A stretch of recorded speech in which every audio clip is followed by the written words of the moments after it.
Halo semuanya, ngomongin tenses bahasa Inggris tuh suka bikin pusing ya, kayak labirin gitu kan? Tapi tenang, dalam beberapa menit ke depan, kita bakal ubah semua kebingungan itu jadi gamblang dan jelas.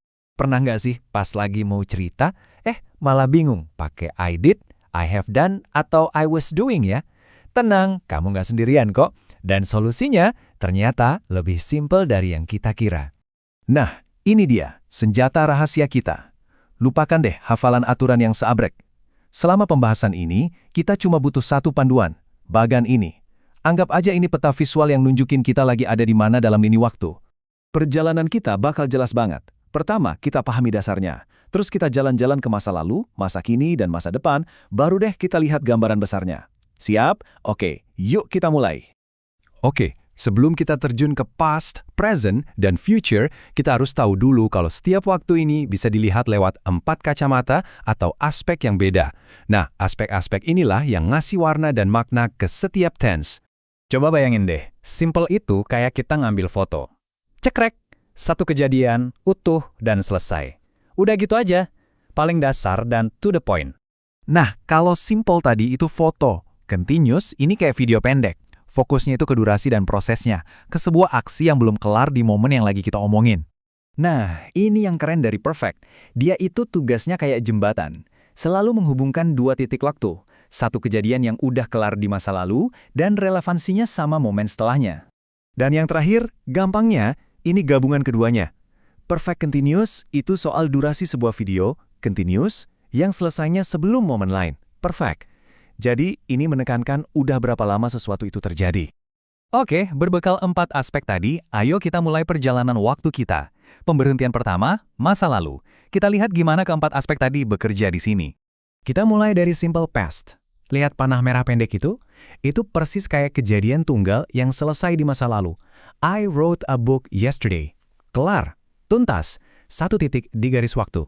Lanjut ke past continuous. Lihat garis bergelombangnya? Keren banget kan? Itu menggambarkan aksi yang lagi berlangsung selama satu periode di masa lalu. I was writing a book all day long. Fokusnya bukan di hasilnya, tapi di prosesnya. Ini dia si jembatan waktu past perfect.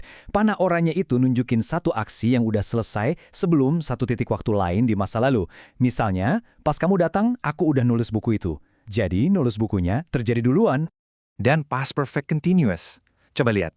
Grafiknya menunjukkan durasi yang terjadi sebelum titik lain di masa lalu kan? Aku udah nulis berjam-jam pas komputerku ngeheng. Jadi, ini menekankan berapa lama kalau melakukan sesuatu sebelum kejadian lain menimpa. Baiklah, kita lompat ke masa sekarang. Tenses di sini tuh bukan cuma soal apa yang terjadi detik ini aja, tapi juga soal kebiasaan dan kejadian di masa lalu yang efeknya masih nyambung sampai sekarang. Simple present ini sering banget disalahpahami. Ini bukan tentang apa yang kamu lakuin sekarang juga. Ini tentang fakta umum, kebiasaan. I write books itu artinya itu pekerjaan atau hobi saya. Sama kayak matahari terbit dari timur, itu fakta. Nah, itulah simple present. Nah, kalau ini baru yang lagi terjadi sekarang. Present continuous. Lihat panah hijau yang nunjuk lurus ke bawah di titik present, itu pas banget ngegambarinnya. I am writing a book now. Ya, saat ini juga. Ini dia nih salah satu tense paling penting, present perfect. Lihat panah yang nyambungin masa lalu ke masa sekarang, itu kuncinya. Kejadiannya di masa lalu, tapi hasilnya atau relevansinya itu terasa di masa kini. Oke, jadi biar jelas banget bedanya ya, kalau kita bilang I wrote a book in 2010, itu artinya ceritanya udah selesai titik di tahun 2010. Tapi kalau kita bilang I have written the book, artinya sekarang ini saya adalah seorang penulis gara-gara tindakan di masa lalu itu. Nangkap kan bedanya? Satu itu laporan sejarah, yang satunya lagi status kita saat ini. Terakhir, untuk masa kini, present perfect continuous. Grafik ini nunjukin aksi yang mulai di masa lalu, berjalan selama beberapa waktu, dan masih lanjut sampai sekarang.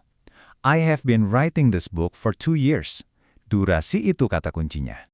Oke, yuk kita maju lagi dan lihat gimana semua ini berlaku buat masa depan. Dengan 4 aspek yang sama, kita bisa ngomongin masa depan dengan berbagai tingkat kepastian dan detail. Simple future. Panah biru yang nunjuk ke satu titik di masa depan. Ini cara paling simple buat nyatain niat atau prediksi. I will write a book.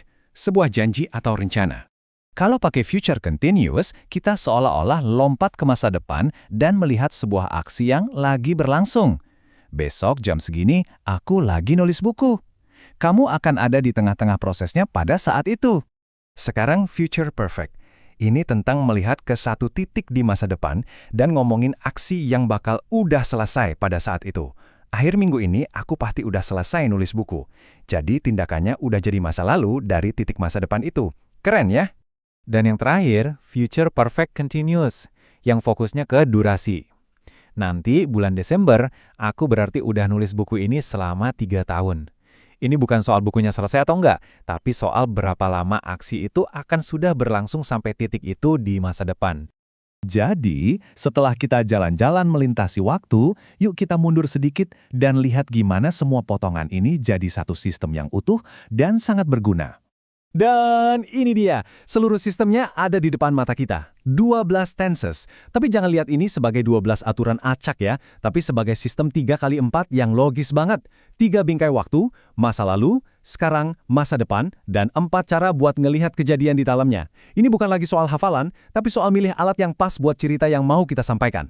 Intinya, tenses itu bukan aturan kaku yang ngebatasin kita. Justru sebaliknya, ini adalah alat buat kita jadi kreatif.